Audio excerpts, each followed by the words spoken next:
Hello learner, my name is Ruchi Gupta. Welcome to my channel Ruchi को classes for UGC net. हम जो है अपने यूपी जीआईसी के क्वेश्चन कर रहे थे। उसमें हमने जो है 59 क्वेश्चन हमने कर लिया था, मैथमेटिकल पार्ट वाला। और नेक्स्ट है हमारा 60, the outcome of green account method of GDP is. तो इसका आउटकम हमारा होता है system of environmental economic accounting. ठीक, अब हमारा नेक्स्ट क्वेश्चन है who propounded rigid money wage and flexible price model. तो हमारे जो है किन्स हैं, इन्होंने जो है इस थ्योरी को दिया हुआ है जिसमें इन्होंने बताया कि प्राइस हमारे जो है रिजिड होती हैं इन शॉर्ट रन में। प्राइस और वेजेज हमारे जो है रिजिड होती है। जैसा कि आपको पता है money wage and flexible price model JM Keynes ने दिया है। हमारा जो क्लासिकल मॉडल था जिसमें वो जो है कि क्लासिकल इकोनॉमिक्स क्या बोलते थे कि प्राइस और वेज जो है हमारे फ्लेक्सिबल होते हैं।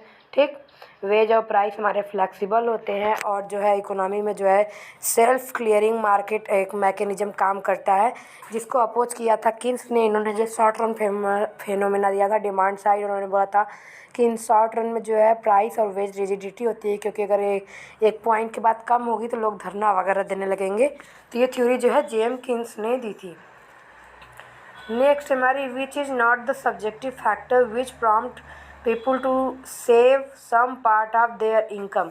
तो ये जो है अब्सोल्यूट इनकम हाइपोथेसिस से रिलेटेड है कि जिसमें हमारा जो होता है ना कि जो जिसमें हमारा इनकम जो है इंक्रीमेंटल इनकम हमारा जितना परसेंट बढ़ता है उसके कम प्रपोर्शन में हमारा जो है कंजप्शन बढ़ता है, यानी एमपीसी हमारा जो है धीरे धीरे कम होता जाता है। तो अगर ये कम होगा तो सेविंग भी हमारी होगी। अगर सेविंग हो रही है तो वो उसके सब्जेक्टिव और ऑब्जेक्टिव दो तरीके के फैक्टर जो है किन्स ने दिए हैं। तो यहाँ जो है सब्जेक्टिव फैक्टर में हमारे लिक्विडिटी, रेट ऑफ इंटरेस्ट और फाइनेंशियल प्रूडेंट इंटरप्राइजेज में रेट ऑफ इंटरेस्ट हमारा जो है ऑब्जेक्टिव फैक्टर्स है। बाकी ये तीनों हमारे जो है सब्जेक्टिव फैक्टर है। ठीक, इसके बारे में हम थोड़ा सा देख लेते हैं। तो हमारा जो है सब्जेक्टिव फैक्टर में आ जाएगा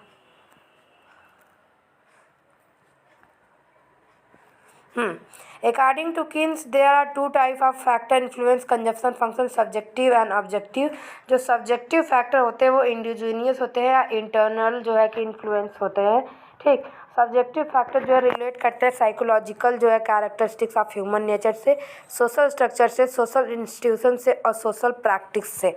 ठीक, अब इसमें हम देखते हैं क्या क्या चीज़ें हो सकती हैं। ठीक, तो यहाँ पे जो है कि जो ये सब्जेक्टिव फैक्टर है वो शॉर्ट पीरियड में होती है और जो है कि ये पर्सन के बिहेवियर पैटर्न को जो है बताती है, उसके चेंजेज को देखती है। ठीक, तो यहाँ पे कुछ जो है कि फैक्टर जैसे अगर हम एमपीसी के कंजप्शन और स्लोप को देखते हैं, स्लोप और पोजीशन को देखते हैं, तो इस तरह जो स्लोप और पोजीशन है वो कंजप्शन का बिहेवियर है। ठीक, और जब हम ऑब्जेक्टिव फैक्टर के बारे में बात करते हैं तो ये एक्सोजीनियस होती है, यानी कंजप्शन फंक्शन जो है इससे एक्सोजीनियसली जो है इफेक्ट होता है, बाहरी जो फैक्टर होता है उससे इफेक्ट होता है। दिस फैक्टर में भी टाइम्स अंडरगो रैपिड चेंजेस, यानी ये बहुत जल्दी चेंज हो जाते हैं। द ऑब्जेक्टिव फैक्टर में cause A shift in consumption function. Objective factor की वजह से जो है हमारे कंजप्शन फंक्शन जो है शिफ्ट होते हैं। ठीक, अब किन्स ने जो है 8 तरीके के जो है हमारे सब्जेक्टिव फैक्टर दिए हैं, जिसमें द मोटिव ऑफ प्रिकॉशंस है, द मोटिव ऑफ फोरसाइट है, द मोटिव ऑफ कैलकुलेशन है, द मोटिव ऑफ इम्प्रूवमेंट है, द मोटिव ऑफ इंटरप्राइजेज है, द मोटिव ऑफ प्राइड है। फिर उसके बाद हमारा आ जाएगा द मोटिव ऑफ अवेयरनेस है। फिर to this kind add a corresponding list of motive on consumption such as enjoyment है, शॉर्ट साइटेडनेस है, जनरसिटी है, मिस कैलकुलेशन है, ऑस्टिनेशन है, एक्स्ट्रा ग्रेवेंगेंस है। ठीक, फिर उन्होंने जो है सब्जेक्टिव मोटिवेशन में जो है कुछ चीज़ों को इंक्लूड किया, जहाँ पे आप देखिए आपको आंसर मिल जाएगा जो उन्होंने पूछा है। वहाँ पे देखिए the motive of liquidity, the motive of improvement, the motive of financial prudent और द मोटिव ऑफ इंटरप्राइजेज। तो ये हमारा जो है यहाँ पे 3 मिल रहा है, लेकिन रेट ऑफ इंटरेस्ट हमारा यहाँ पे नहीं है। अब हम जो है ऑब्जेक्टिव फैक्टर का देखते हैं। तो ऑब्जेक्टिव फैक्टर में देखिए अचानक से हुई हमारी जो लॉस है या प्रॉफिट है वो है फिजिकल पॉलिसी है, चेंज इन एक्सपेक्टेशन एक्सपेक्टेशन है, द रेट ऑफ इंटरेस्ट है। ठीक, तो ये जो है इम्पॉर्टेंट है, इसलिए मैंने आपको विद एक्सप्लेनेशन बता दिया। तो यहाँ पे जो है हमारा आ जाएगा रेट ऑफ इंटरेस्ट। ठीक, यहाँ पे हमारा जो है रेट ऑफ इंटरेस्ट जो है सब्जेक्टिव फैक्टर नहीं है, ये ऑब्जेक्टिव है, बाकी तीनों हमारे जो है सब्जेक्टिव है। ये रहा इस क्वेश्चन का हिंदी। ठीक, अब हमारा जो है नेक्स्ट है, the under developed countries should not accept our inherited economy theory uncritically but remove it to fit their own problem and interest. Who said this? विकासशील देशों को हमारी परंपरा अर्थव्यवस्था सिद्धांत गैर आलोचनात्मक तरीके से नहीं अपनाना चाहिए, वरना इसे अपनी समस्याओं और रुचियों के अनुरूप परिवर्तित कर लेना चाहिए। ये जो है गुरनार मेडल ने ये स्टेटमेंट दिया था, जो कि ये अंडर डेवलप्ड कंट्री से रिलेटेड है, कि इन्हें जो है किसी भी थ्योरी को ऐसे ही क्योंकि हर थ्योरी की जो है अपनी कुछ कैरेक्टरिस्टिक्स होती है, कुछ सिचुएशन होती है, कुछ उन्होंने कॉन्सेंट एजम्पशन रखा होता है, उसके अकॉर्डिंग वो थ्योरी वहाँ पे अप्लाई होती है। जैसे आपने ये देखिए, जब हमारी जो सेकेंड 5 ईयर पॉलिसी थी, हमने जो है हैवी इंडस्ट्रियल पॉलिसी अडॉप्ट करी। ठीक, लेकिन हमारी इकोनॉमी तो एग्रीकल्चरल बेस थी ना, और पहले तो हमें जो है जब हमारा 1950 में जब हमारी पहली पॉलिसी आई, ठीक, तो हमें तो वो एग्रीकल्चरल बेस थी।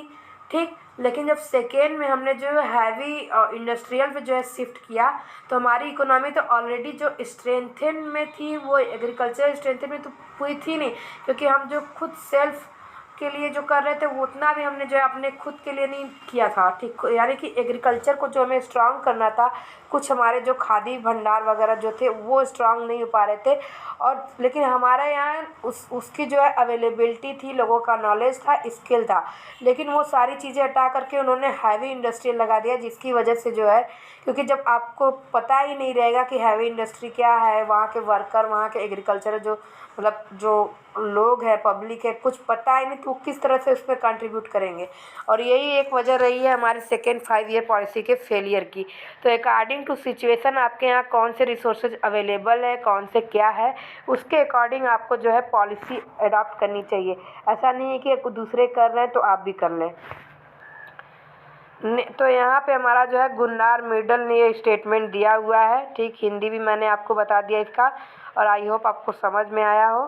तो अगर आपको ये समझ में आया तो आप जो है वीडियो को लाइक करें, शेयर करें, सब्सक्राइब करें। Thank you so much. What is the theme of UNDP human development report 2015?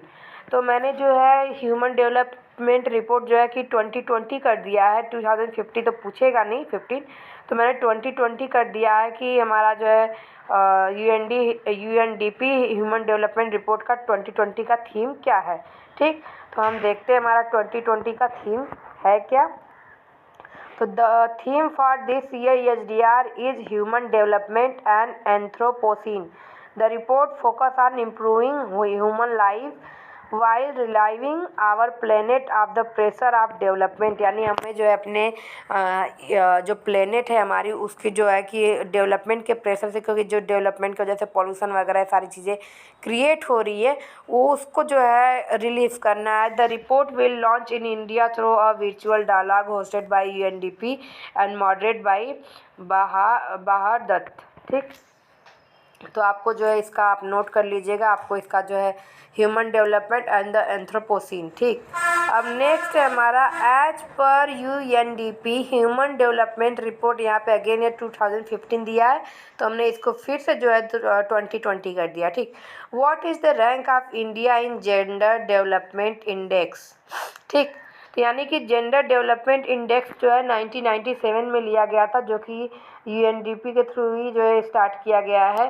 ठीक, तो इसमें जो है हम जो है वुमेन और जो है मेन के बीच के जो है डिफरेंसेस को दिखाते हैं इन टर्म्स ऑफ 3 हेल्थ, और हेल्थ है हमारा, उसके बाद जो है लिटरेसी है और न्यूट्रिशन। एक मिनट हम जो है देख लेते हैं क्या क्या है फैक्टर। ठीक, तो जो हमारी इस बार जो है 2020 जो एचडीआर रिपोर्ट थी, ह्यूमन डेवलपमेंट रिपोर्ट, उसमें जो है हमारा ये 30 एनिवर्सरी यानी कि 1990 में जो है हमारी human development report first time पहली बार आई थी और पब्लिश हुई थी by the UNDP, United Nation development programme. ठीक, तो इस बार जो इसकी 30 एनिवर्सरी थी 2020 में।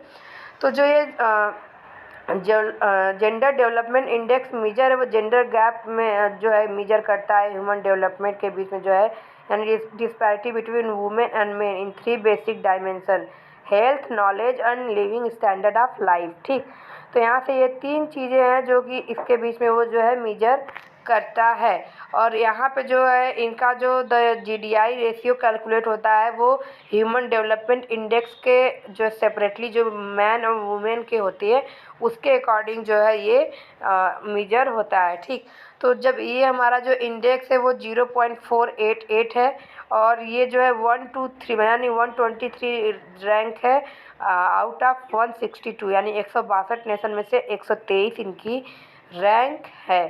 ठीक, और यहाँ पे आप लेबर मार्केट पार्टिसिपेशन देख सकते हैं। यहाँ पे इंडियन मेल्स जो है 76.1% है और फीमेल्स की 20.5% है।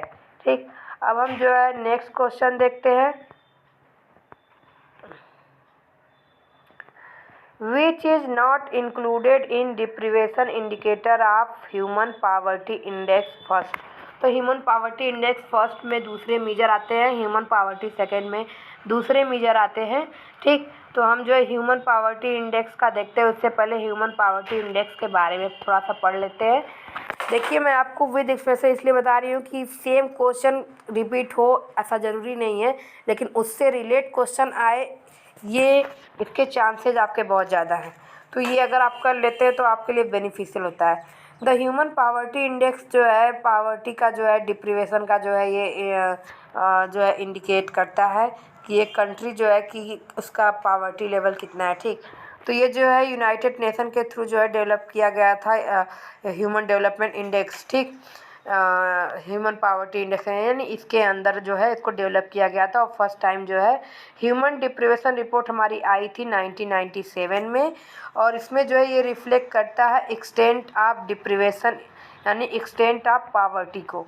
ठीक, और 2010 में हमारा आया था मल्टी डायमेंशनल पावर्टी इंडेक्स। तो ह्यूमन पावर्टी इंडेक्स 1997 और ये 2010 में। द ह्यूमन डेवलपमेंट रिपोर्ट जो है कि 3 हमारे बेसिक जो है डायमेंशन है इसके: हेल्दी और लॉन्ग लाइफ, नॉलेज और decent standard of long life, decent standard of living. ठीक, तो ये है, लेकिन यहाँ पे इसने दिया SPI 1 यानी ह्यूमन पावर्टी इंडेक्स 1 के अकॉर्डिंग क्या है इसने ये पूछा है। ठीक, तो यहाँ पे ये है हमारी, तो ह्यूमन पावर्टी इंडेक्स 1 के अकॉर्डिंग हमारा जो फर्स्ट है probability at birth of not surviving to age 40। ठीक, यानी देखिए कितना उन्होंने डिटेल और डीप में पूछा है कि SPI 1 होता है, SPI 2, तो उसके अकॉर्डिंग क्या है। इन्होंने उसके 3 बेसिक जो कंपोजिट इंडेक्स में जो मैटर करते हैं डायमेंशन वो नहीं पूछे, उसके अंदर किस तरह से पूछा है ये एडल्ट लिटरेसी रेट है। ठीक, अब अरिथमेटिक एवरेज ऑफ 3 कैरेक्टरिस्टिक्स होते हैं जहाँ पे the percentage of population without access to safe water, the percentage of population without access to health services, the percentage of malnourished children under 5। तो यहाँ पे हमारे जो है हमें आंसर मिल चुके हैं। यहाँ पे आप देखेंगे दिया हुआ है deprivation measured by percentage of people not using improve water source, तो ये भी है और एक हेल्थ से रिलेटेड है, एक मॉल न्यूट्रिशन है अंडर 5 वाला। ठीक, तो ये भी है हमारा यहाँ पे जो ये वाला ऑप्शन है हमारा अंडर 5 का, ये भी है और एडल्ट लिटरेसी भी है। यहाँ पे एज ऑफ 40 है, यहाँ पे एज 40 है, probability at birth of not surviving to 40 100 times ऐसे दिया हुआ है। तो ऑप्शन नंबर हमारा यहाँ पे थर्ड जो है सही हो गया। ठीक, अब हम जो है कि इसका जो है आप हिंदी देख लीजिए, हिंदी में भी बहुत इम्पोर्टेंट है। मानव निर्धनता सूचकांक SPI फर्स्ट में निम्न में से कौन सा अभाव दयनीयता का सूचकांक सम्मिलित नहीं है, तो यहाँ पे थर्ड वाला। Who has given the concept of human capability concept. ठीक, तो ये जो है कॉन्सेप्ट दिया है अमर्त्य सेन ने। ठीक, अमर्त्य सेन ने हमारा दिया है। कुजनेट से आपने आपको पता है कि इन्होंने इनइक्वलिटी से रिलेटेड दिया है हमारा कुजनेट इनइक्वलिटी, जो कि हमारा इन्वर्टेड यू हाइपोथेसिस होता है, इन्होंने दिया है। सैमुअल्सन का हमारा रिविल प्रेफरेंस थ्योरी है, और भी जो है इनके बिजनेस साइकिल से रिलेटेड थ्योरी है, जो एक्सलेटर और मल्टीप्लायर का इंटरेक्शन है। लुकास का इंडोजीनियस ग्रोथ थ्योरी है, जिसमें ये ह्यूमन कैपिटल को लेकर के चलते हैं। ठीक, तो यहाँ पे जो है अमर्त्य सेन ने दिया है। और हाँ, अमर्त्य सेन ने और भी बहुत सारी चीज़ें दी हैं, जिसके बारे में आप देख ले, बहुत ही इम्पोर्टेंट है अमर्त्य सेन। ये जो है नोबेल प्राइज़ जो है विनर है। ठीक, आई थिंक इन्होंने 1997 के अकॉर्डिंग जीता था नोबेल प्राइज़, तो मुझे डेट कंफर्म नहीं है, मतलब ईयर कंफर्म नहीं है। तो अमर्त्य कुमार सेन जो कि 1933 में बॉर्न हुए थे, वो जो है कि इन्होंने जो है दिया हुआ है हमारा social choice theory, welfare economics, economic and social justice, economic theories of feminism, decision theories, development theory, public health और measure of wellbeing of countries, इससे रिलेटेड जो है कुछ थ्योरी दी ही हुई है इन्होंने। उसके अलावा जो है मेरी एक बुक का मतलब मेरे एक जो है वीडियो है, जिसमें मैंने बुक के बारे में बताया गया है, जैसे freedom as development, argumentative Indian economy, ये सारे जो बुक हैं वो अमर्त्य सेन ने दिए हुए हैं। तो मोस्ट आईएमपी है अमर्त्य सेन, हमारा जो है मोस्ट आईएमपी हैं ये। ठीक, तो आप जो है इन्हें देख लीजिएगा। नेक्स्ट है match the list stages of economic growth with list second change in relative income inequality. तो आज तक आपने पढ़ा होगा कि स्टेजेस ऑफ इकोनॉमिक ग्रोथ में कितने स्टेज होते हैं और कौन सा स्टेज कैसा होता है। ठीक, बट यहाँ पे वे देखिए आपने कि यहाँ पे इन्होंने कितना डीप क्वेश्चन पूछा है।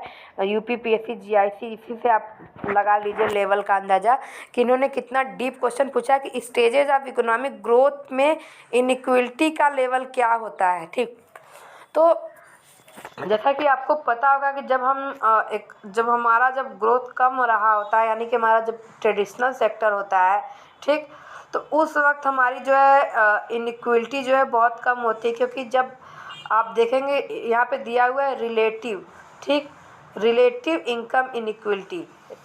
ये जो रिलेटिव इनकम इनइक्वलिटी का मतलब है एक पर्सन का दूसरे से कंपैरिजन, जैसे कि रिचर का पुअर से, इस तरह का कंपैरिजन। तो वो कितना गैप है जो हमारा लॉरेंज बताता है और गिन्नी बताता है, वो वाला गैप। ठीक, तो ये कितना गैप है। तो जैसे जैसे आप इकोनॉमिक ग्रोथ की तरफ बढ़ते जाते हैं उस तरफ जो है तो इनइक्वलिटी जो है बढ़ती जाती है।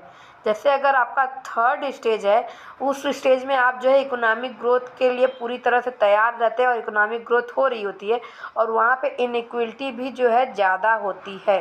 ठीक, और उसके बाद जो है जो सेकेंड स्टेज होती है उसमें जो है इनइक्वलिटी आप बोल सकते हैं स्टेबलाइज होती है, क्योंकि सारी चीज़ों की जो है प्रिपरेशन हो रही थी, रोड पर मैप तैयार हो रहे होते हैं।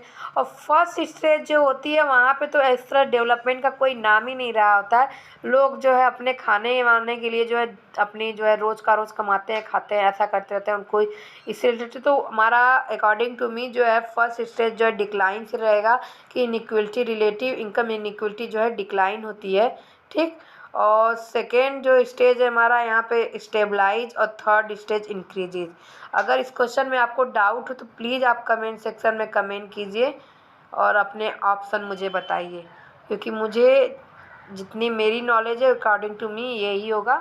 ठीक, next, meeting the needs of the present generation without compromising the needs of future generation who has given the definition of sustainable development. तो सस्टेनेबल डेवलपमेंट की सबसे जो है पहले जो है कि डिफिनेशन, और सबसे अच्छी डिफिनेशन जो है दी है ब्रंटलैंड कमीशन ने, जो है रिपोर्ट हमारी है ब्रंटलैंड, ठीक, इन्होंने दी है। ठीक, तो अब हम इसके बारे में थोड़ा सा देख लेते हैं कि क्या इन्होंने दिया हुआ है। The concept of sustainable development was described by the 1987 Brundtland Commission report as development that meets the need of the present without compromising the ability of future generation to meet their own need। ठीक, और जो है sustainable development से related जो है बहुत सारी चीज़ें जो है इम्पोर्टेंट है। आपका पेपर यूजीसी के रिगार्डिंग भी पेपर फर्स्ट और सेकेंड के लिए भी, दोनों के लिए इम्पोर्टेंट है और यहाँ के लिए भी। ठीक, तो ब्रंटलैंड यहाँ पे रिपोर्ट आपका ऑप्शन जो है सही हो जाएगा। नेक्स्ट है हमारा the notion that natural capital stock should not decrease is called. ठीक, तो इस क्वेश्चन में मुझे थोड़ा सा डाउट है, क्योंकि यहाँ पे जो स्ट्रॉन्ग सस्टेनेबिलिटी, वीक सस्टेनेबिलिटी और न्यूट्रल सस्टेनेबिलिटी दिया हुआ है, इन तीनों ने जो है नेचुरल कैपिटल स्टॉक और ह्यूमन कैपिटल स्टॉक के बारे में बताया हुआ है। ठीक, तो हम पढ़ते हैं, फिर उसके अकॉर्डिंग आपको जो है आंसर देखते हैं। ठीक, हाँ, तो सस्टेनेबल डेवलपमेंट और सस्टेनेबिलिटी में जो है दोनों डिफरेंट कॉन्सेप्ट है। और जो हमारे सस्टेनेबिलिटी है उसमें जो है दो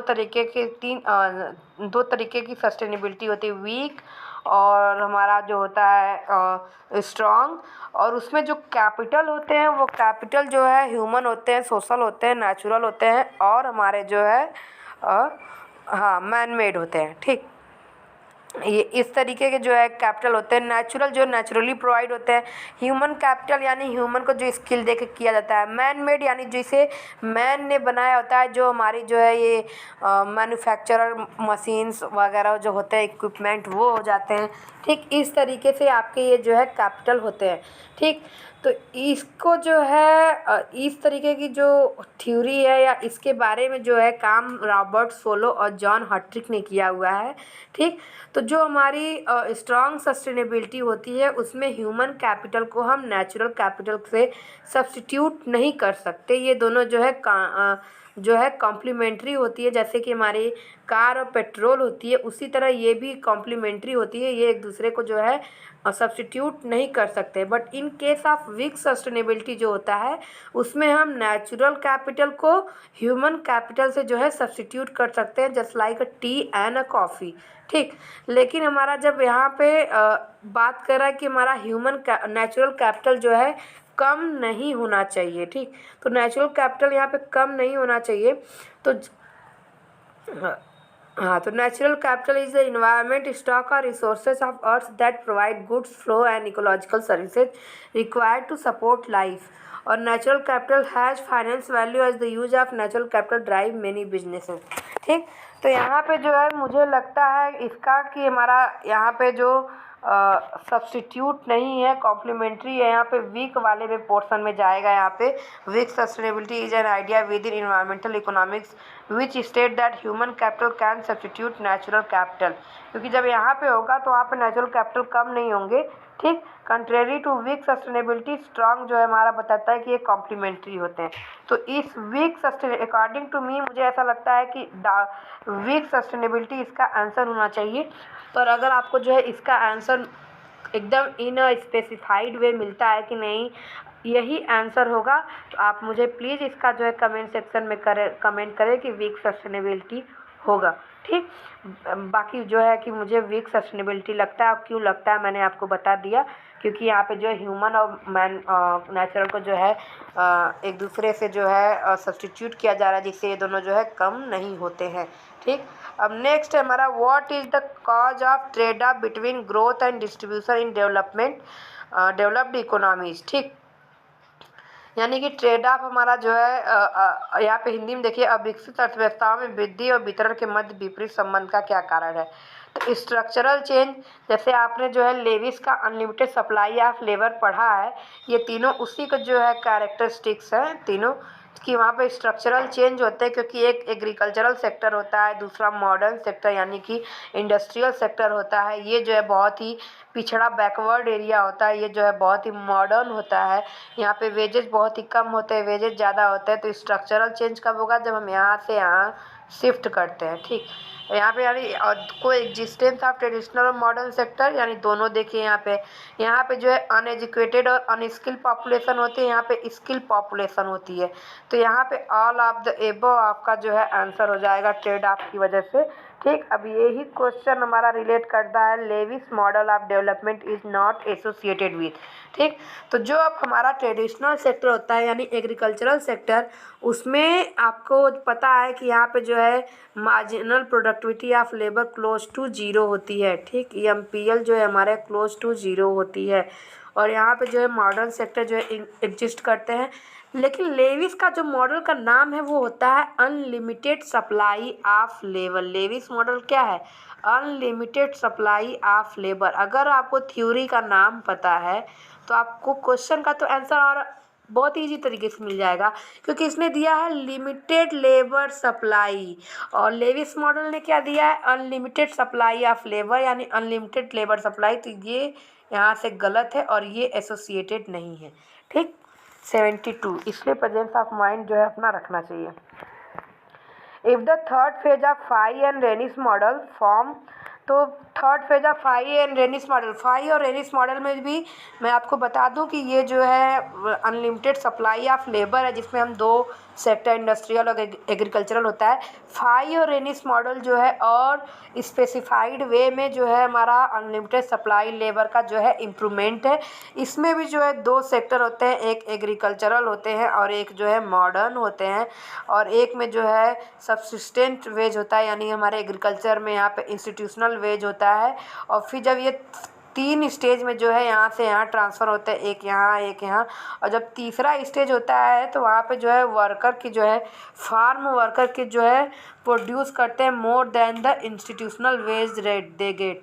ठीक, यानी कि जो जितना वहाँ से पाते हैं वहाँ पे, क्योंकि उस वक्त जो है तीनों दोनों, क्योंकि वहाँ पे जो है प्रोडक्टिविटी अच्छी हो जाती है। अगर फर्स्ट स्टेज में क्या होता है कि जो है सब्सिस्टेंस वेज यानी एग्रीकल्चरल में उनको कम मिलता है, केवल क्योंकि सब्सिस्टेंस वेज भी उनको नहीं मिलता है, और यहाँ पे इंडस्ट्रियल में काफ़ी अच्छा मिलता है।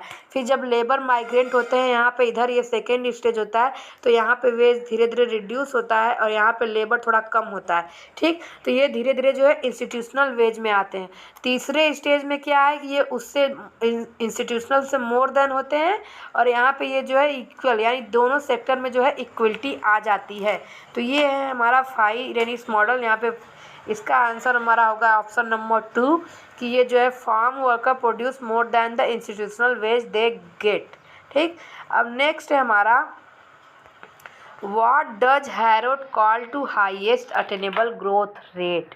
तो जो हैरोड है उन्होंने जो है नेचुरल रेट ऑफ ग्रोथ और हमारा जो है कि इसको माना है नेचुरल रेट ऑफ ग्रोथ के बारे में जो है इन्होंने माना है। ठीक, तो मतलब इन्होंने तीन रेट ऑफ ग्रोथ को बताया है। हमारे जो है ये हैरोड और डोमर ने जो है तीन नेचुरल रेट ऑफ ग्रोथ का बताया। एक इनकम से रिलेटेड है, दूसरा आउटपुट से है, और तीसरा जो है नेचुरल रेट ऑफ ग्रोथ से रिलेटेड है। ठीक, तो यहाँ पे हम नेचुरल रेट ऑफ ग्रोथ को ऑप्शन बनाएंगे। आज का हमारा जो है लास्ट क्वेश्चन है हमारा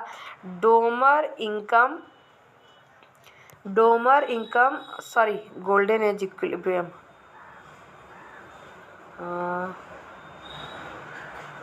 हाँ, हाईएस्ट अटेनेबल ग्रोथ रेट यहाँ पे जो है हमारा हो जाएगा, ये नेचुरल रेट ऑफ ग्रोथ ही होना चाहिए। इन्होंने जो है गोल्डन इक्विलिब्रियम से रिलेटेड जो कंडीशन दिया है, GA equals to GN equals to जो है GW, यानी वारंटेड रेट ऑफ ग्रोथ हो गया हमारा, रिक्वायर्ड रेट ऑफ ग्रोथ हो गया, और नेचुरल रेट ऑफ ग्रोथ।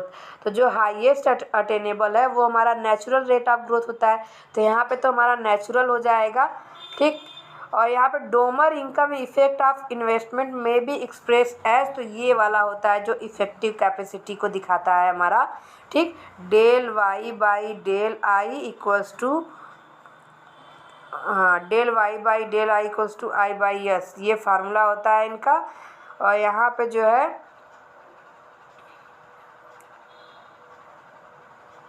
ये वाला फार्मूला। ठीक,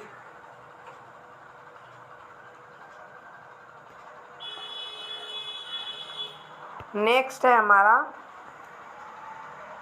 which one is the golden age equilibrium of Herod Domar model. तो यहाँ पे हमारा जो है आउटपुट हो गया हमारा इन्वेस्टमेंट। वीडियो थोड़ा लेंदी हो रहा है तो इसको हम जो है नेक्स्ट वीडियो में करेंगे। ठीक, तो अगर आपको वीडियो पसंद आए तो चैनल को लाइक करें, शेयर करें, सब्सक्राइब करें और बेल आइकन को प्रेस करना ना भूलें, जिससे आपको आने वाले वीडियो की नोटिफिकेशन मिल जाए। और क्वेश्चन नंबर 75 हम जो है कल फिर से करेंगे विथ फुल एक्सप्लेनेशन कि डोमर ने इनकम इफेक्ट का कैसे फार्मूला निकाला, ठीक, ये कैसे आया, ठीक। तो अगर आपको वीडियो पसंद आए तो चैनल को लाइक करें, शेयर करें, सब्सक्राइब करें और बेल आइकन को प्रेस करना ना भूलें, जिससे आपको आने वाले वीडियो की नोटिफिकेशन मिल जाए। Thank you so much.